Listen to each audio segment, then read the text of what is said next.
নমস্কার বন্ধুরা, গোপলু কিচেনের আরও একটি রেসিপিতে আপনাদের সবাইকে স্বাগত জানাই। আজকে আমি বানাবো এগ ফ্রাইড রাইস। ডিনারে বা লাঞ্চের জন্য এইভাবে একবার এগ ফ্রাইড রাইস বানিয়ে নিতে পারেন। খেতে একদমই রেস্টুরেন্টের মতো হবে। বন্ধুরা, তাহলে চলুন দেখে নিই আজকের egg fried rice recipe. Egg fried rice বানানোর জন্য এখানে আমি প্রথমে চাল নিচ্ছি 3 কাপের মতো লং গ্রেন বাসমতি রাইস। ওজনে প্রায় 700 গ্রামের মতো হবে। চালটা এখানে আগে ভালো করে আমি ধুয়ে নেব 3 থেকে 4 বার পরিষ্কার জল দিয়ে। চালটা ধোয়ার সময় অবশ্যই খেয়াল রাখতে হবে যেন চালগুলো ভেঙে না যায়। কয়েকবার পরিষ্কার জলে ধোয়ার পর আমি এখানে চালটা ভিজিয়ে রাখবো প্রায় 1 থেকে 1.5 ঘন্টার জন্য। অপরদিকে এগ ফ্রাইড রাইসের জন্য কিছু সবজি কেটে নিচ্ছি। এখানে একটা ছোট সাইজের গাজর নিয়েছি।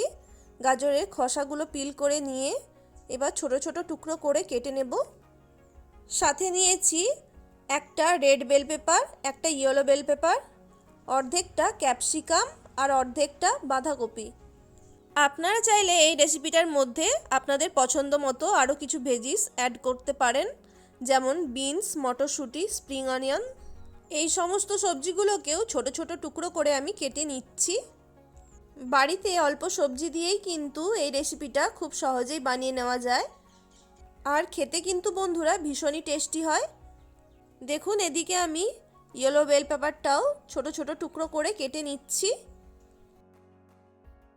আমার এখানে প্রায় সব সবজিগুলোই কেটে নেওয়া হয়ে গেছে, আর সবগুলোই একই রকম সাইজ করেই কেটেছি। অপরদিকে চালটা সেদ্ধ করার জন্য কিন্তু আগে থেকেই অনেকটা জল গরম করতে দিয়েছিলাম। জলটা বেশ ভালো মতোই গরম হয়ে যাওয়ার পর ওর মধ্যে 1 টেবিল স্পুন সাদা তেল দিয়ে দিয়েছি। তারপর একটা স্ট্রেনারের মাধ্যমে চালগুলোকে ছেঁকে ওই জলের মধ্যে দিয়ে দেব।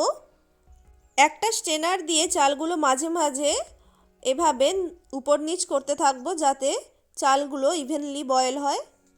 জলের মধ্যে তেল দেওয়ার কারণে কিন্তু চালগুলো একে অপরের গায়ে লেগে যাবে না। আমি এখানে চালটা হাই ফ্লেমেই বয়েল করে নিয়েছি প্রায় 6 থেকে 7 মিনিটের জন্য।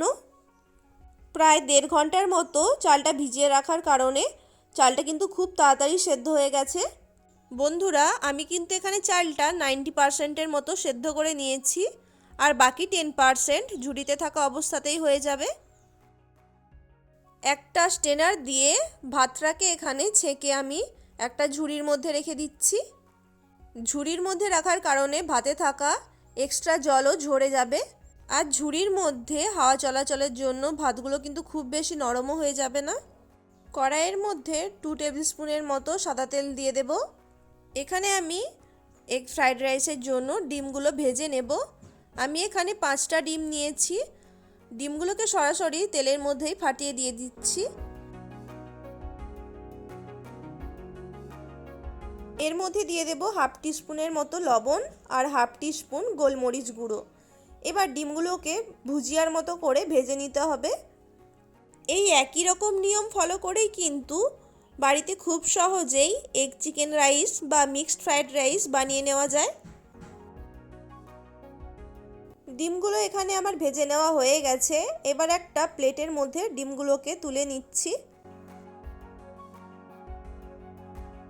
ডিম ভেজে তুলে নেওয়ার পর ওই একই কড়াইয়ের মধ্যে আরও 2 টেবিল স্পুনের মতো সাদা তেল দিয়ে দেব। তেলটা খুব ভালো করে গরম করে নিয়ে এর মধ্যে দিয়ে দেব 2 টিস্পুন রসুন কুচি, 2 টিস্পুন আদা কুচি আর 5টা মিহি করে কুচিয়ে রাখা কাঁচা লঙ্কা। হাই ফ্লেমেই কিন্তু এই উপকরণগুলিকে ভেজে নিতে হবে। আদা রসুনের কাঁচা গন্ধটা চলে যাওয়া পর্যন্ত হাই ফ্লেমেই কিছুক্ষণ সময় ধরে ভেজে নেব। এখানে কিন্তু আদা রসুনটা খুব বেশি লাল করে ভাজা যাবে না, অল্পই একটু ভেজে নিতে হবে। ওরই মধ্যে দিয়ে দিচ্ছি 2টো মিডিয়াম সাইজের পেঁয়াজ, যেগুলিকে আমি স্লাইস করে কেটে রেখেছিলাম। এই পর্যায়ে কিন্তু বন্ধুরা সমস্ত কিছুই হাই ফ্লেমেই ভেজে নিতে হবে, যাতে সমস্ত সবজি আর মশলার ক্রাঞ্চি ভাবটা থাকে। পেঁয়াজটাও এখানে অল্প একটু ভেজে নিয়ে ওর মধ্যে সবজিগুলো দিয়ে দেব। এখানে সব সবজিগুলোই একসাথেই দিয়ে দিচ্ছি। সবজিগুলোর ছোট ছোট স্লাইস করেও কিন্তু এই রেসিপির মধ্যে দেওয়া যায়, তবে আমি এগুলি ছোট ছোট টুকরো করে কেটে নিয়েছি, এতে কিন্তু দেখতে বেশ ভালোই লাগবে। বাকি সব কিছুর মতোই এগুলিকেও হাই ফ্লেমেই ভেজে নেব। যে কোনো ইন্দো চাইনিজ রেসিপিতে সবজিগুলোকে কিন্তু খুব বেশি নরম করে ভাজা হয় না, হাই ফ্লেমেই সটে করে নেওয়া হয়।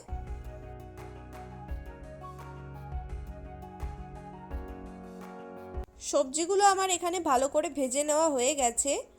এই পর্যায়ে এর মধ্যে এবার দিয়ে দেব বয়েল রাইস।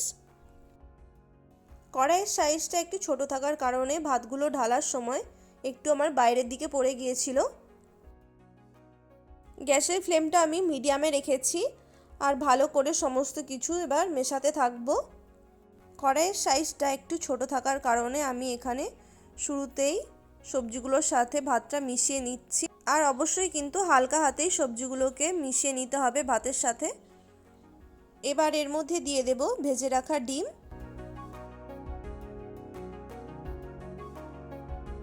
ডিমটা দিয়েও একবার মিশিয়ে নিচ্ছি। হালকাভাবেই কিন্তু মিশিয়ে নিতে হবে, না হলে কিন্তু ভাতগুলো ভেঙে যেতে পারে। আর মেশানোর সময় গ্যাসের ফ্লেমটা মিডিয়ামেই রাখবেন, না হলে কিন্তু ভাতগুলো তলায় লেগে যাবে। এই পর্যায়ে দিয়ে দিচ্ছি স্বাদ মতো লবণ আর 1 টিস্পুন গোলমরিচ গুঁড়ো। ওরই সাথে দিয়ে দেব 2 table spoon dark soya sauce. সব কিছুকে একবার ভালো মতো মিশিয়ে নেব। বন্ধুরা, আপনারা চাইলে এখানে অল্প একটু ভিনিগারও অ্যাড করতে পারেন, আমি এখানে ভিনিগারটা স্কিপ করেছি। বন্ধুরা, আমাদের চ্যানেলটিকে এখনও সাবস্ক্রাইব করে না থাকলে চ্যানেলটি সাবস্ক্রাইব করে পাশে থাকা বেল আইকনটি প্রেস করে দেওয়ার অনুরোধ রইল। সব কিছু আমার খুব ভালো করে মিশিয়ে নেওয়া হয়ে গেছে। দেখুন বন্ধুরা, এখানে আমার এগ ফ্রাইড রাইস একদম রেডি। এটি এবার গরম গরম সার্ভ করতে পারেন যে কোনো গ্রেভির সাথে, কিংবা শুধু শুধুই খেতে কিন্তু খুবই ভালো লাগে। রেসিপিটা ভালো লাগলে অবশ্যই একটি লাইক করে দেবেন, আর কেমন লাগলো অবশ্যই কিন্তু কমেন্ট করে জানাবেন। সবাই ভালো থাকবেন, সুস্থ থাকবেন। রেসিপিটা সম্পূর্ণ দেখার জন্য অসংখ্য ধন্যবাদ।